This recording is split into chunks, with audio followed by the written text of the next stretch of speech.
Overworking myself to the point of burnout made me confront a life that I never wanted in the first place. you know?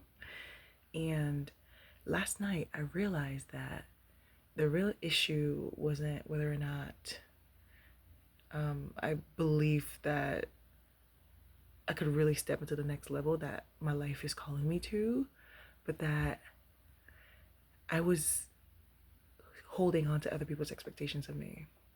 I was holding on to other people's expectations of what success looks like, of what a meaningful career looks like, of what a meaningful life looks like, of what, I don't know, yeah, what it means to succeed, to be, oh yeah, you're onto something, you're a professional, you're a working professional, you're somebody who got something going on for you.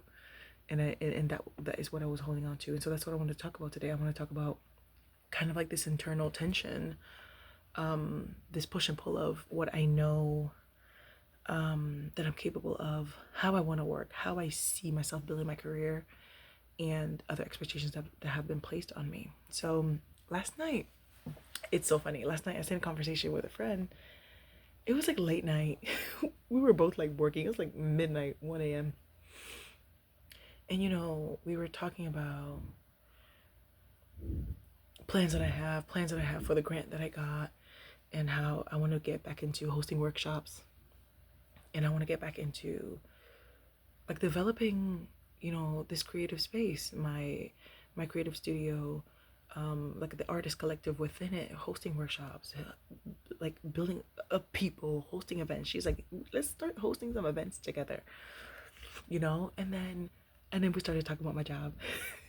We started talking about work, and then I've been, candid about with her, just talking about like how much working full time has fully consumed my life, and I haven't had that much space to work on my creative projects, to dedicate to the other things that I want to build. I put my studio on pause. I put my own projects on pause. I have no time. I spend 4 to 6 hours sitting in traffic, commuting into the office to sit on my laptop. And that's time that could go towards taking care of myself. That's time that could go towards applying for grants, hosting workshops, that could go towards pouring into my creative practice in different ways. And so we're talking about that. I was talking about the sacrifices that I've made to fully, I don't know, enter corporate America, and how much it has costed me over the past year and a half. It has costed me a lot, and I'm rethinking my life. I'm sitting with the fact that actually I never wanted this. What am I doing here? You ever been in a situation where you sit down and you're like, you you look up, some time passes, and you look up and you're like, I never wanted this. This is not what I wanted. This is not what I thought. This is not what I thought my life would look like. I never wanted this. Who put this on me? Who put this expectation of me? Who asked me to do this? Whose wish am I trying to fulfill? Whose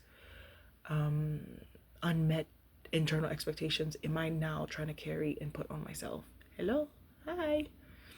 And so, yeah, to give you some background, for years, I worked fully remote. I worked fully remote so that I could have the flexibility to have a physical studio space. My life it gave me freedom location, so I could go to Puerto Rico for 2 months, for a 2 month long residency, where I'm working on creative projects, I'm helping with creative strategy, and I'm expanding my artistry. I could spend a month in Florida, and I could just freedom of location. And that's something I'm realizing that is so important to me.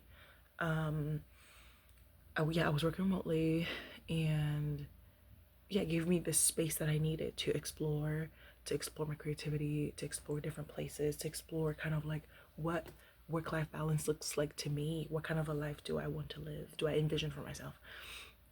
And so, but there was always this nagging voice around the back of my head, like, corporate America is the thing. It's the goal. That's what you do. You go to school, you get your diploma, you go to college, you get the degree, and then you get the fancy corporate office job. It's in the movies, it's in the shows, It's everything that is coming of age and young adulthood. It's like that is the thing, that is what you do. And so I I did not realize how good I had it. I did, when I tell you, I did not realize how good I had it. I had a studio. I'm working remotely. I'm spending all my time in my studio. It was like my office space. I'm doing photo shoots. I'm up and down. I moved to New York. I'm in Puerto Rico.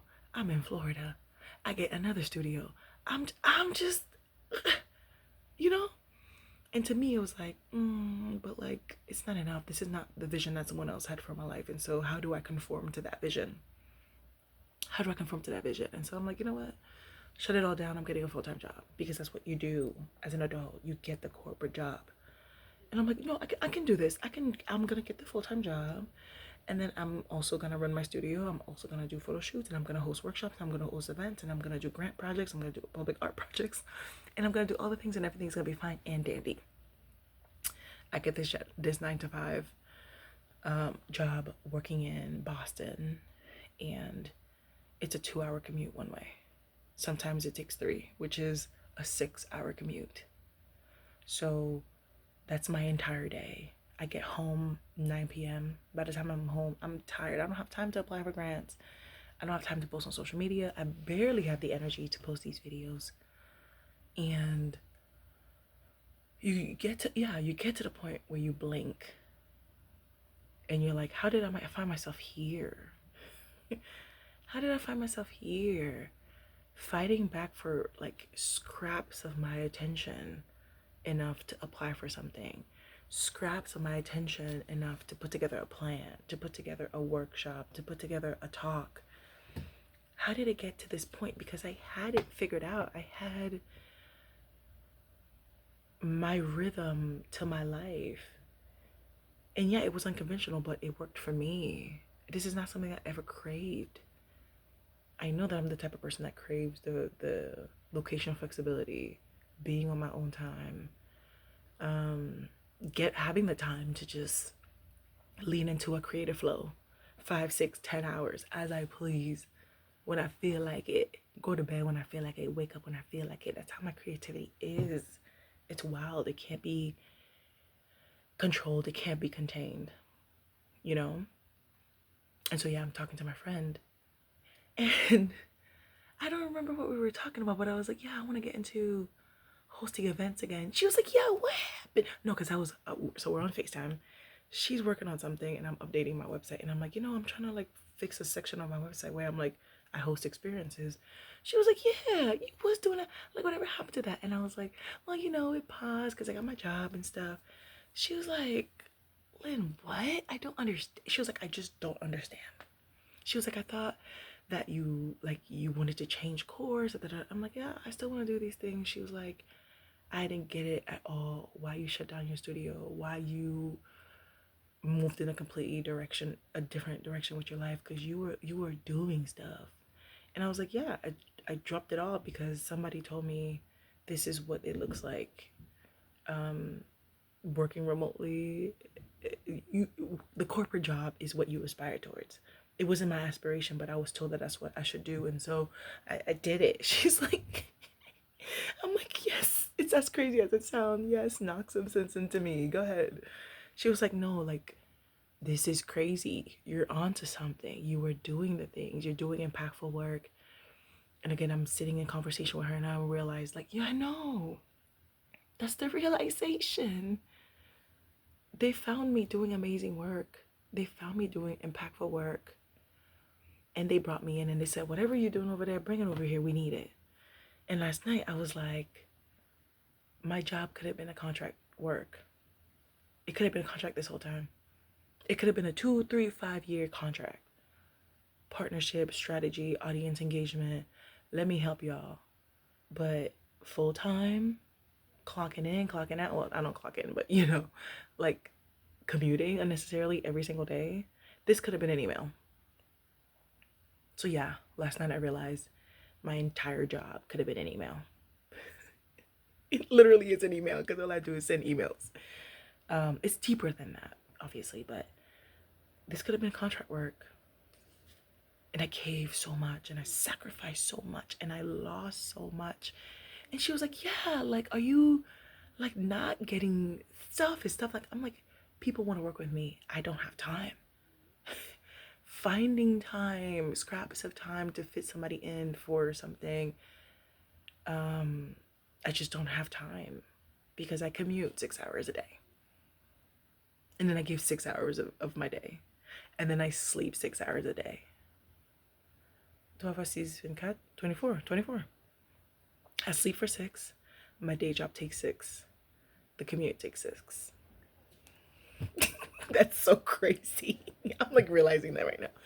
And so yeah, I'm having to face a deeper truth that um it's about time. It's about time that I reevaluate what a working structure looks like for me, what I have built over the past 6 years. Let's say starting with COVID. I graduated during COVID, which again, it was like a time that I was forced to be online, found my job working remotely. It was a good time. It was such a good time. And again, that's all I was used to. You know, that's all I was used to. So I'm just like, I didn't realize how good I had it when I had that space. But then there was a part of me that craved that. I remember there was a part of me that was like, I crave office work so much. I want to know what it's like to work in an office. I want to know what it's like to collaborate with people. Girl, it's not what it's cracked up to be. Everybody relax. It is not what it's cracked up to be. But also and I'm a people person. I'm a people person. I love to talk. If I'm in the same building as you, why are we on Zoom? Why are we emailing back and forth? I'm coming to your desk. I'm coming to your desk. We're grabbing lunch together. Like that part of it, the social aspect of office work, was very meaningful to me, especially in my role. I'm in meetings all day. I'm being pulled into different conversations. This past week, I had days where I was like in 6 meetings in a row.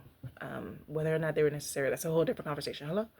But so it was like meaningful when I got to step away from my work and go for a walk with somebody and go to Starbucks real quick and just quickly check in, or sit in a park, go outside, drink some water, check in. You know, that part of it is meaningful to me. That part of it, that's what I was craving, because working remotely, it was very isolating. It was very isolating, and we had team meetings once a week. Now I'm sitting in meetings six meetings a day. It's different. It's a very different rhythm, you know? And so yeah, I'm confronting the life that I never wanted. This is not the life that I wanted. This is the life that I was told that I was supposed to have, because this is what makes you look successful. This is what makes you look like you have something going on. This is what it's supposed to look like. You're supposed to struggle. You're supposed to hate your life. You're supposed to hate your commute. You're supposed to be so miserable in the work that you do. You're supposed to just be like, oh my gosh, I have to do this again. I have to go to work. I have to sit through traffic for 3 hours. You're supposed to hate your life. And I had it good. I was working remotely and I was working from different places. I was getting to know different communities. I was traveling. I was living my life on my own terms. I had healthy habits in place. And it's like, no, that's not it. That's what I was told. And I need to find my way back to that rhythm, because I did not realize that I was onto something. I cracked the code before I even knew there was a code to crack, chat. I was living my life the way that I wanted to, the way that felt the best to me, the way that felt the most freeing and the most expressive and the most expansive and the most elevating for me. And I was doing good at it. And I was creating beautiful work. I was building meaningful relationships. I was getting to know people, new places. I was adventurous and I was open-minded and I was free. I was truly free. So yeah, I never wanted this life. I did not sign myself up for this. Thank you very much. I'm gonna put it down very slowly. And I want to reclaim my time. I want to reclaim what I know is true to me. I want to reclaim the rhythm that works for me. And I want to reclaim, um, yeah, the flow that allows me to create meaningful work, have impact, take care of myself all together at the same time. I don't have to sacrifice one for the other, because showing up in that job, I sacrificed everything else. I sacrificed my creativity and I sacrificed taking care of myself, because there was no time. Wake up, go to work, go to sleep, wake up, go to work, go to sleep. That's not a life. Skip lunch, sit in meetings all day, burn out. That's not a life. That's not a beautiful, full, expansive life. That's self-sacrifice in the name of titles, in the name of promotions, in the name of recognition, in the name of being in the room. It's okay, girl. It's okay. I never wanted this. I never signed up for this. I never sought after it. I did it because somebody else told me I should, and now I don't want to do anymore. So what does it look like? What does it look like to reclaim my time? What does it look like to reclaim my life? And what does it look like to rebuild my life on my own terms? The way that I want to do it. The way that I set out to do it. The way that I was already doing it. What is that going to look like?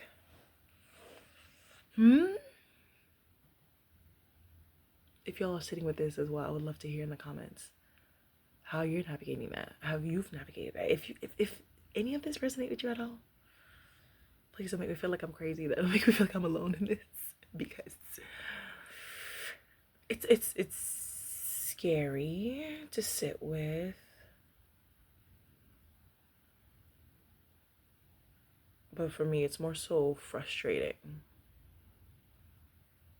because I mean, I talk about this with my therapist in therapy, but it's like it's coming from the place, the part of me that's seeking external validation. And so I will be whoever you need me to be, to receive your love, to receive your attention. So if whatever it is I'm doing is not enough, I will do what you want me to do. I will be who you want me to be. And going from seeking external validation to validating myself internally, something's gonna give. Oh, I promise you, I prophesy with my eyes open. Something is gonna give, something's gonna change, something's gonna shift. When I now turn internally and I'm like, but what do I want? What kind of life do I want to live? Or what time do I want to wake up? How much of my time do I want to spend working?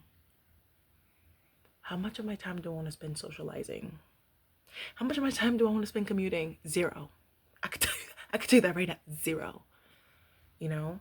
And so, like literally, these are the questions that I'm asking myself. And I'm even like, I opened my Google Calendar and I laid out kind of like an ideal schedule of what my day looks like. And I'm like, the first 3 hours of my day are for me, for me and my habits. Slow start to my day. And then I have work, and then I have a lunch break, and then I have my afternoon work. Even if I leave the 9 to 5 structure, I'm gonna keep, even if I leave the 9 to 5 work environment, I'm gonna keep the 9 to 5 structure because I like it. Like a hard stop at 5 o'clock. And then I have my afternoon. What do I want to do with that? I want to make art. I want to hang out with friends. How do I use that time? It's gonna be good. It's gonna be a really, really, really good time. So yeah, these are the things that I'm thinking about. Nothing crazy. Really light work. If you're new around here, hi, my name is Lynn, and I'm documenting my year of becoming in real time. I am giving myself permission to take control of my life and live my life on my own terms. I'm not asking for permission no more. I'm taking control, and I'm doing that work every single day. Every single day, if that's what it takes. So yeah, if you're along the same journey as me, yeah, your story belongs here. Your journey belongs here.